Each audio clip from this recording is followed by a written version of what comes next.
guys, welcome back to another video. This is the Pioneer DDJ ERGO K.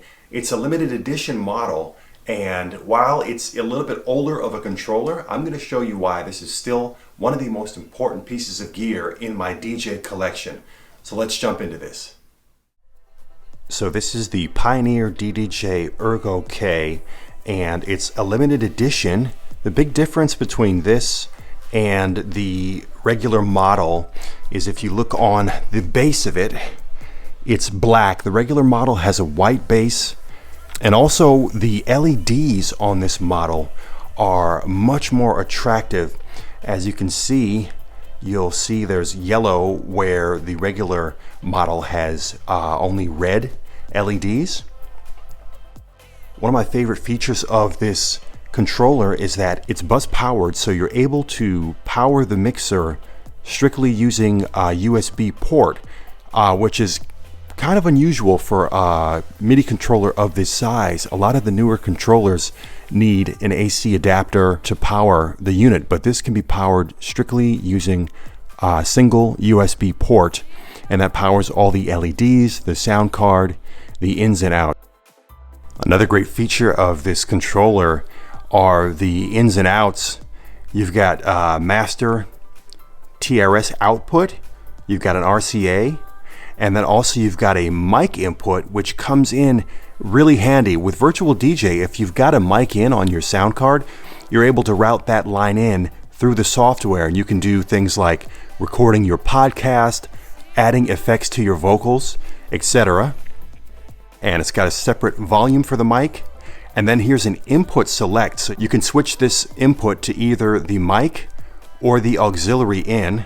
So you've got multiple options for inputs on this. With this auxiliary, you could plug in a CD player, an external source using an RCA attachment, and then you've got a separate volume right next door to it to control that volume. So this is just extremely versatile for a mixer of its size, and also, like I said, to be bus powered and have all of these ins and outs is just extraordinary and very unique. And then as you can see here, it's got the main USB port. There's not an AC adapter. It's not even optional with this. So you're always able to run this strictly from bus power. Now let's take a look at the top of the controller. So on the top, you can see you've got multiple controls, and these can be mapped independently to any features that your software supports. I use Virtual DJ. So for instance, here on the top section where you see the sampler here, I map the lower 8 buttons to all of my cues. So I just have 8 dedicated cues for quick samples I can drop into the mix, which come in really handy during your live DJ set. And then just up above, I map the 4 of these to effects, so I can control effects on, I believe there's 4 pots on each deck for effects. So I just map those, and then you've got separate parameters to control each of the effects that can be mapped. And that's true on the left and right of the controller. Down the center, you've got your traditional mixer. You've got a gain knob, your highs, your mids, and your lows. And also, one thing I love about this is you've got a dedicated filter, which is just extremely handy when you're doing mixes and transitions.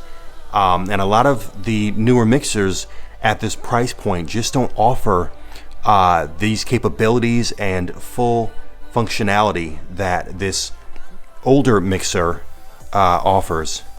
The Jog Wheels are pretty much identical to what you'd find on a classic Pioneer CDJ setup. I find them to be extremely responsive when scratching and cueing, and really durable. This thing is built like a tank. The buttons also are very similar to what you'd find on a CDJ setup, and extremely durable, as I mentioned. And then this crossfader is really responsive and works really well when you're doing crabbing or really precise turntablist fader movements. I'd say it's competition grade, and it's really stood the test of time. I've done countless mixes, and I haven't had any degradation or fader bleed, which you find amongst a lot of cheaper controllers. You'll find Over time, this fader will break down, and then you'll have some audio bleed when you're doing crossfades and whatnot. So all in all, this is a full-featured mixer. I highly recommend, if you can track one of these down, to pick it up, because like I said, it's made extremely well. It really stands up. I've used this for maybe the past 3 or 4 years and not had one thing go wrong with it. All the buttons, all the faders and knobs are still working 100%, and it's just a fantastic deal and beautiful construction from Pioneer. It's also got tempo faders, and these are full featured. They got full length, so you can get a lot of precise pitch movement out of these. A lot of these newer controllers might have a shorter tempo fader, so you don't get as much of a precise movement when you're trying to adjust and maybe do some tricks and effects using that slider as well. You've got your headphone jack on the front, which offers you a 1/4 inch and an 1/8 inch input. So if you've got, let's say, your standard household headphones with the smaller 1/8 inch jack or 3.5 millimeter jack, you're able to plug in without having the adapter you'd need. This is really versatile, and you can tell they built this with the professional in mind. At the time, this was one of the higher priced units coming from Pioneer. I think originally the retail price was around $650 US. I was able to find my unit for around $220, and if you hit up eBay right now, you can find a couple of units available at that price point.